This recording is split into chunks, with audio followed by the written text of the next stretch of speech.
Selamat malam, selamat siang, atau selamat pagi.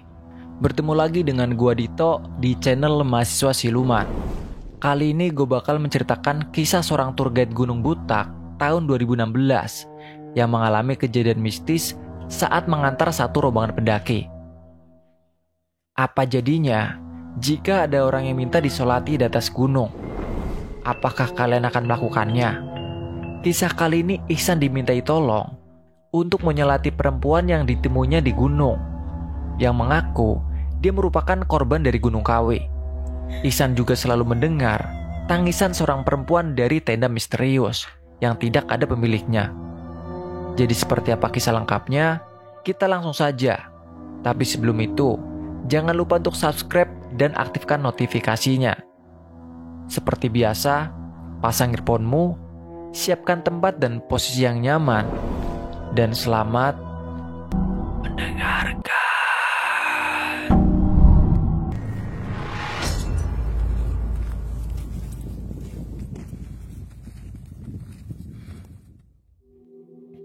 Waktu Ihsan sedang duduk istirahat di depan rumah sambil minum kopi, kemudian salah satu temannya menghubunginya dan memberi Ihsan sebuah tanggung jawab, yaitu mengantarkan orang yang ingin mendaki Gunung Butak. Nama temannya ini adalah Nasir. Awalnya yang harus mengantarkannya adalah Nasir. Tapi karena waktunya Nasir bentrok dengan jadwalnya, akhirnya Nasir menawarkannya kepada Ihsan. Mendengar tawaran itu, tanpa basa-basi, Ihsan menerima tawaran dari Nasir tersebut. Karena Ihsan sudah tahu persis medan jalur Gunung Butak. Keesokan harinya, Ihsan datang ke rumah Nasir untuk meminjam beberapa peralatan yang diperlukan. Dan Nasir memberitahu Ihsan tentang tamu yang akan diantarnya ke Gunung Butak itu.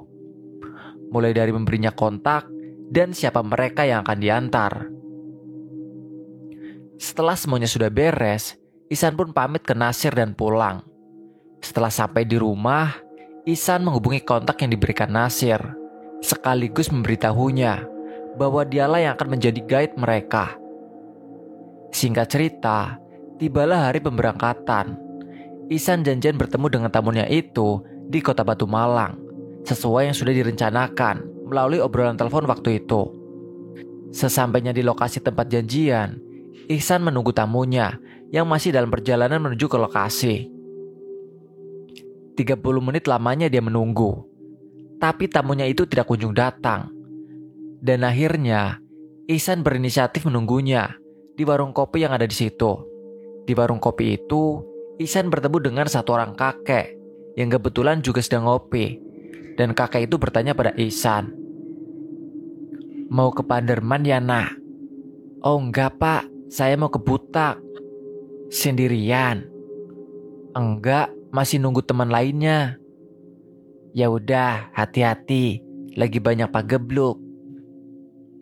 Ihsan hanya mengiyakan perkataan kakek itu, tanpa bertanya balik, meskipun dia tidak paham apa yang dimaksud kata-kata terakhir yang diucapkan kakek barusan. Setelah 30 menit di warung itu, akhirnya tamu Ihsan sampai di lokasi. Sampai di situ, Ihsan mempersilahkan mereka untuk istirahat sebentar, kemudian dilanjutkan belanja logistik yang diperlukan. Setelah semua logistik dirasa cukup, mereka berangkat menuju rumah Pak D yang waktu itu dijadikan sebagai tempat pendaftaran. Waktu itu, tamu Ihsan ada 4 orang bapak-bapak dan 2 orang ibu-ibu yang merupakan istri dari salah satunya. Setelah pendaftaran selesai, Ihsan memberikan berbagai instruksi kepada mereka semua. Kemudian lanjut berdoa, dan tepat pukul 9 pagi, mereka memulai perjalanan. Di sepanjang perjalanan mereka, para tamu terlihat sangat have fun ya. Sesekali salah satu dari mereka bertanya tentang sebuah bukit yang menjulang tinggi di sebelah kirinya, yang bernama Bukit Panderman. Jadi, jalur menuju ke Gunung Butak itu satu jalur dengan Bukit Panderman. Bedanya kalau mau ke Bukit Panderman, harus belok ke kiri. Sedangkan kalau ke Butak, lurus, mengikuti jalur dan harus memutari sekitar 7 bukit. Baru setelah itu sampai di sabana terakhir. Mereka pun terus berjalan. Karena waktu itu di jalur pendakian Gunung Butak masih belum terdapat bangunan pos, Jadi mereka istirahat di sebidang tanah datar untuk melepas lelah dan makan siang. Nah, ketika Ihsan sedang sibuk memasak makanan dan yang lain sedang beristirahat, tiba-tiba salah satu ibu dari rombongan itu yang bernama Bu Endang terlihat kaget dan berucap, ada apa itu di semak-semak?" Mendengar itu, spontan semuanya menoleh ke arah semak-semak yang ditunjuk Ibu Endang. Tapi tidak ada apa-apa yang mereka lihat di semak-semak itu. Karena takut ada hewan liar, Ihsan bertanya pada Bu Endang, "Memangnya ada apa, Bu?" "Nggak tahu. Di situ tadi kayak ada orang, cewek." Mendengar itu, Ihsan sedikit tersentak. Dia berpikir, apa jangan-jangan Bu Endang melihat lelembut? Tapi apa mungkin lelembut muncul pada siang-siang gini? Ihsan pun mencoba mengalihkan perhatian mereka dengan memberikan sebagian makanan yang sudah matang kepada mereka. "Yaudah Pak, Bu, paling itu monyet. Sekarang kita makan dulu." Dan usaha Ihsan itu berhasil. Mereka semua makan siang, sementara Ihsan sedang melanjutkan memasak makanan yang sebagian belum matang. 15 menit kemudian, semua masakan sudah matang. Mereka semua makan siang, dan setelah selesai makan siang, Ihsan pamit sama mereka untuk menunaikan sholat zuhur dan berpesan agar tetap di sini sampai Ihsan selesai sholat. Setelah selesai sholat, Ihsan membereskan peralatan masaknya dan mengajak mereka untuk lanjut berjalan.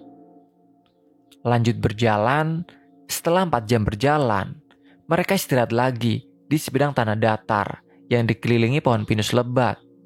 Di situ Ihsan memberikan beberapa makanan ringan kepada mereka, dan dia pamit untuk sholat asyar. Karena di sebidang tanah itu tidak begitu luas, jadi Ihsan harus sedikit melipir jauh untuk mencari tempat sholat. Setelah selesai sholat, dari jarak yang tidak begitu jauh, dia melihat ada sebuah tenda berwarna kuning di sela-sela pohon pinus di dekat jurang. Melihat itu, Ihsan berpikir, itu siapa yang ngecamp di situ? Apa nggak ada tempat lain? Awalnya Ihsan ingin menghampiri tenda itu, tapi karena dia punya tanggung jawab kepada 6 orang tadi, akhirnya dia tidak jadi menghampiri tenda itu dan kembali ke tempat peristirahatannya tadi. Sampai di situ, dia makan beberapa makanan ringan, kemudian lanjut berjalan lagi. Dan ketika akan melanjutkan perjalanan itu, Ihsan celingukan mencari tenda yang tadi dilihatnya. Tapi sekarang sudah nggak ada. Tidak ada perasaan aneh waktu itu. Ihsan mengira mungkin dia memang tidak melihatnya karena tertutup pepohonan. Tak terasa, hari sudah mulai gelap. Karena penerangan sudah minim, mereka mempersiapkan senternya masing-masing. Ketika Ihsan menyalakan senter dan mengarahkannya ke depan, sekilas dia mendengar ada suara wanita yang sedang menangis, tapi entah dari mana asalnya. Karena merasa sedikit aneh, Ihsan mengajak yang lain untuk segera melanjutkan perjalanan dengan tujuan biar tidak terlalu malam juga di perjalanan. Singkat cerita, sekitar jam 8 malam, sampailah mereka di sabana. Sampai di situ, Ihsan mencari tempat yang nyaman untuk dibuat camp. Setelah berputar-putar, akhirnya dia menemukan tempat yang nyaman, tepat di bawah sebuah pohon, di dekat sumber mata air. Mereka pun mendirikan tenda. Dan ketika yang cowok sedang sibuk dengan tendanya, tiba-tiba Bu Endang berteriak kaget. Mendengar itu spontan mereka semua menoleh ke arah Ibu Endang. Dan Ihsan bertanya, "Ada apa, Bu? Di belakangmu tadi ada yang lewat." "Siapa yang lewat, Bu?" "Gak tahu. Soalnya gak jelas. Tapi dia kelihatannya rambutnya panjang." Mendengar jawaban dari Bu Endang itu, Ihsan merinding. Dia ingat perkataan kakek yang dia temunya di warung pagi tadi. Dalam hati dia bilang, apa jangan-jangan ada lembut yang mengikutiku? Soalnya sejak awal tadi, Bu Endang sepertinya ditampaki sesuatu, walaupun yang lain tidak melihatnya. Ihsan pun membuang perasaan negatifnya itu dan meminta pada mereka untuk memasukkan semua barang ke dalam tenda. Waktu itu mereka mendirikan 4 tenda dengan posisi berjajar. Di paling ujung kanan ada tenda Ihsan, sedangkan di ujung kiri ada tenda Bu Endang dan suaminya. Setelah semua barang sudah masuk, Ihsan memasak makanan untuk makan malam mereka. Setelah selesai makan, Ihsan membriefing mereka semua tentang kegiatan besok, yaitu summit ke puncak. Dan malam semakin larut. Tidak terasa, waktu sudah menunjukkan pukul jam 10 malam. Mereka semua pun istirahat dan tidur. Ketika sedang nyenyak tidur, sekitar jam 12 malam, Ihsan terbangun karena dia terusik oleh suara tangisan seorang wanita yang sangat menyayat hati. Ihsan mengira itu adalah suara tangisan wanita dari salah satu anggotanya. Karena tidak ada wanita lain selain Bu Endang, dan yang satu dia lupa namanya. Suara itu terus terdengar di telinga Ihsan, hingga akhirnya Ihsan memaksa keluar dari tendanya karena khawatir ada apa-apa dengan salah satu anggotanya. Sesampainya di luar tenda, ternyata di sebelah kiri tendanya Ihsan itu ada sebuah tenda lagi yang berwarna kuning. Melihat itu Ihsan terkejut dan berpikir, ini tenda siapa dan kapan datangnya ya? Dan yang membuat Ihsan lebih terkejut lagi, ternyata suara tangisan itu terdengar dari tenda itu. Karena penasaran, pelan-pelan Ihsan mendekati tenda itu untuk memastikan. Tapi ketika tenda itu didekati, suara tangisannya itu tiba-tiba tidak terdengar. Karena sudah tidak mendengarnya, Ihsan kembali melanjutkan niatnya untuk mengecek tenda anggotanya dan mengabaikan tenda kuning di sampingnya. Setelah dicek, ternyata semua masih aman-aman saja. Ihsan pun kembali masuk ke tendanya untuk melanjutkan tidurnya. Dan sesekali, dia melirik tenda kuning itu. Pagi pun tiba. Sekitar jam 7 pagi, Ihsan bangun. Setelah bangun, Ihsan keluar tenda. Dan setelah keluar tenda itu, Ihsan tidak melihat lagi tenda kuning yang berada di sebelahnya. Seperti tadi malam. Kejadian ini membuat Ihsan bingung. Kemana tenda yang semalam ada di sini ya? Apa mungkin dia sudah jalan summit? Ihsan mengiranya seperti itu, tanpa berpikir aneh-aneh lagi. Dan dia membangunkan semua anggotanya dan lanjut masak untuk sarapan sebelum summit. Setelah selesai makan, Ihsan bertanya pada anggotanya, apakah semalam ada yang sakit? Setelah ditanya, mereka semua menjawab tidak. Tapi ada yang sedikit berbeda dengan jawaban Bu Endang.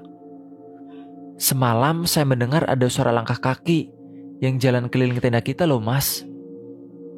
Mendengar itu, Ihsan menjawab, sekitar jam berapa bu? Ya sekitar jam 2-an mas, pas saya bangun karena haus. Awalnya Ihsan mengira suara langkah kaki yang didengar Bu Endang itu adalah suara langkah kaki Ihsan. Karena semalam Ihsan memang bangun. Tapi malam itu Ihsan keluar tendanya sekitar jam 12 malam, bukan jam 2 malam. Oh, mungkin itu suara pendaki lain bu. Soalnya semalam ada yang camp sama kita di situ, ucap Ihsan sambil menunjuk ke arah sebelah tendanya. Sekitar jam 8 pagi, mereka pun melanjutkan perjalanannya menuju ke puncak.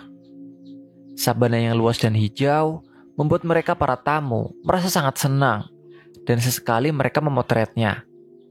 Singkat cerita, sekitar jam 9 pagi, mereka sampai di puncak. Sampai di puncak, semuanya terlihat sedikit kecewa. Karena pagi itu suasana di puncak sangat berkabut, sehingga tidak bisa melihat indahnya pemandangan dari atas puncak. Ya wajar sih, bulan Februari memang kurang cocok untuk melakukan pendakian. Akhirnya dengan perasaan sedikit kecewa, mereka tetap mengabadikan momennya masing-masing. Dan ketika mereka sedang asik mengabadikan momen, Ihsan melihat ada tenda kuning yang berdiri di puncak. Melihat itu, Ihsan berjalan mendekatinya untuk menyapa ke pemilik tendanya. Karena dia mengira itu adalah tenda yang semalam berdiri sebelah tendanya. Setelah didekati, samar-samar Ihsan mendengar suara tangisan seorang wanita seperti semalam lagi dari dalam tenda itu. Tadi yang niatnya Ihsan ingin berkenalan dengan pemilik tenda itu tidak jadi. karena suara tangisan itu. Ihsan pun berjalan balik dan bertanya pada salah seorang pendaki yang ada di situ. Karena kebetulan tidak jauh dari tenda itu, ada 2 orang pendaki yang sedang santai ngopi. "Permisi mas, boleh numpang nongkrong?" "Silahkan monggo, sini ngopi bareng." Lalu Ihsan ikut duduk santai bersama 2 pendaki itu. Setelah cukup lama basa-basi, Ihsan bertanya pada mereka, "Mas, itu tenda masnya ya?" "Bukan, itu tenda dari kita datang udah berdiri di situ." "Kira-kira tenda siapa ya mas?" "Kurang tahu deh mas. Memangnya kenapa ya?" "Oh enggak, soalnya kan di puncak nggak ada orang selain rombongan kita. Tapi kok ada tendanya?" "Tidur di dalam kali orangnya," jawab pendaki itu sambil tertawa. Ihsan pun menganggapnya begitu. Tidak lama kemudian, rombongan Ihsan mengajaknya turun dari puncak. Dan Ihsan pamit sama 2 pendaki itu untuk turun duluan. Di perjalanan turun, tepatnya ketika mereka berjalan di sabana, tiba-tiba rintik hujan turun. Mereka pun mempercepat langkah kakinya agar tidak kehujanan. Sampainya di tenda, hujan turun semakin lebat, sehingga membuat mereka harus menunggu reda dulu, baru bisa turun. Tapi setelah menunggu sampai sore, hujan tidak juga reda. Karena kondisi yang tidak memungkinkan untuk turun, Ihsan menyarankan agar turun besok, karena resiko kalau turun pas lagi hujan gini, karena jalannya licin dan malam juga. Karena tidak ingin mengambil resiko, akhirnya mereka memutuskan untuk menunggu keesokan harinya untuk turun. Lama menunggu, sekitar setelah maghrib, akhirnya hujan reda. Melihat hujan sudah reda, Ihsan pun keluar dari tenda untuk memasak makanan. Dan malam itu, kondisi tempat camp mereka sedikit becek. Jadi sementara Ihsan memasak, yang lain hanya menunggu di dalam tendanya masing-masing.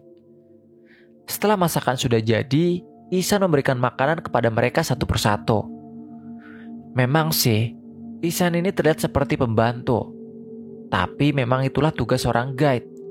Dia yang bertanggung jawab pada keselamatan anggotanya.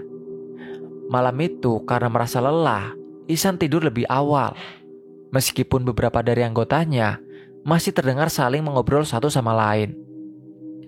Ketika waktu sudah menunjukkan jam 12 malam, kejadian yang sama terulang lagi. Ihsan terbangun dari tidurnya. Setelah terbangun, Ihsan ingat bahwa dia belum melaksanakan sholat Isya. Mengingat itu, dia keluar tenda dan menuju ke sumber mata air untuk mengambil air wudhu. Nah, setelah Ihsan keluar dari tendanya itu, dia melihat tenda kuning yang misterius itu berada di sebelah tendanya lagi. Melihat tenda itu, Ihsan benar-benar merasa ada yang tidak beres dengan tenda itu. Karena tendanya itu benar-benar misterius banget. Ada tendanya, tapi tidak kelihatan pemiliknya. Ihsan mengabaikan tenda itu dulu, lalu dia berjalan ke sumber untuk mengambil air wudhu. Ketika sedang wudhu, dia mendengar lagi suara tangisan wanita yang sama seperti sebelumnya.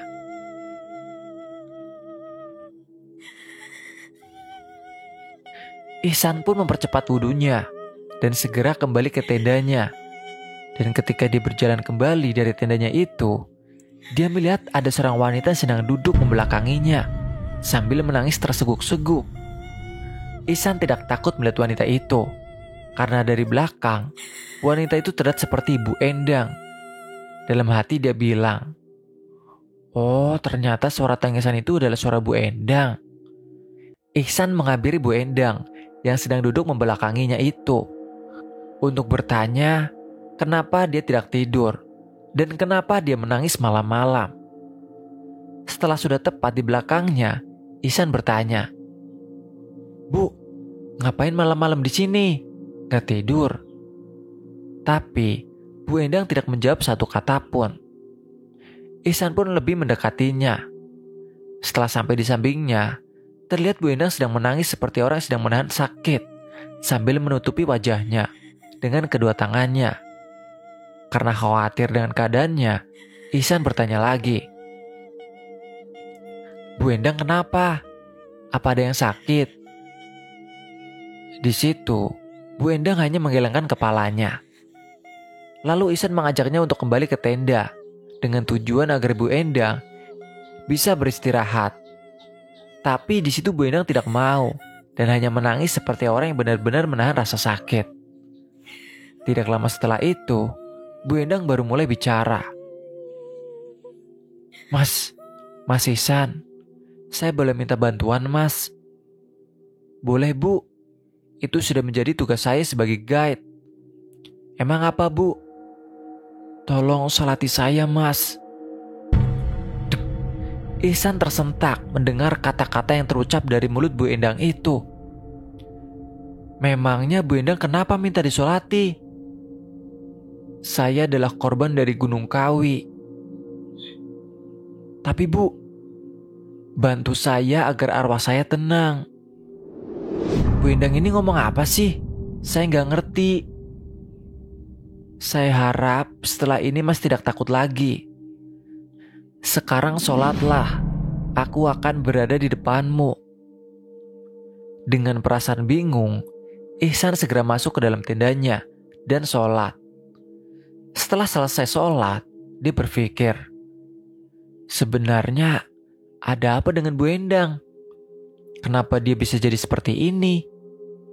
Ihsan pun keluar dari tendanya untuk melihat keadaan Bu Endang. Tapi ketika berada di luar tenda itu, bukan Endang yang dilihatnya, melainkan sosok wanita separuh baya dengan wajah yang sangat hitam sedang duduk di bawah pohon sambil menggelengkan kepalanya kayak gini. Tenda kuning yang berada di sampingnya itu pun tiba-tiba juga sudah tidak ada, alias sudah hilang. Melihat itu, Ihsan terus-menerus mengucap kalimat istighfar hingga akhirnya arwah wanita parubaya itu perlahan menghilang seperti asap. Setelah wanita itu hilang, Ihsan kembali masuk ke dalam tendanya. Dan malam itu, suara tangisan wanita yang menyayat hati pun sudah tidak didengarnya lagi. Singkat cerita, pagi pun tiba. Pagi itu semua rombongan bangun dari tidurnya. Ihsan pun mengajak mereka untuk berkemas, karena pagi ini juga mereka harus turun. Takutnya kalau kesiangan nanti, hujan lagi. Sambil mengemasi barang-barangnya itu, Ihsan sesekali bertanya pada Bu Endang untuk memastikan bahwa arwah yang menyerupai Bu Endang semalam bukanlah Bu Endang yang sebenarnya. Bu Endang, gimana istirahatnya semalam? Syukurlah mas, tidurnya nyenyak banget. Meskipun yang di sebelah saya ngorok. Hehe, jawab Bu Endang sambil bercanda. Berarti memang benar bahwa arwah penasaran yang dilihat Ihsan semalam memang bukan Bu Endang, melainkan sosok arwah yang gentayangan. Setelah selesai berkemas, mereka pun turun dan tidak lupa berdoa sebelum perjalanan turun. Selama perjalanan turun itu, Ihsan masih terus kepikiran tentang sosok arwah yang dilihatnya semalam, karena dia tidak percaya dengan apa yang dilihatnya semalam. Di sisi lain, Ihsan juga merasa kasihan dengan apa yang dialami olehnya. Di perjalanan itu, dalam hati Ihsan mendoakan arwah itu agar bisa tenang. Singkat cerita, sampailah mereka di pos izin rumah kakek. Sesampai di situ, Ihsan berpisah dengan rombongan. Dan bagi Ihsan, pendakian kali ini benar-benar horor banget. Tapi kejadian ini tidak membuat Ihsan berhenti untuk naik gunung. Karena dia percaya, selama iman kita tebal, insya Allah makhluk halus apapun tidak akan berani mengusik kita. Sekian cerita ini, terima kasih.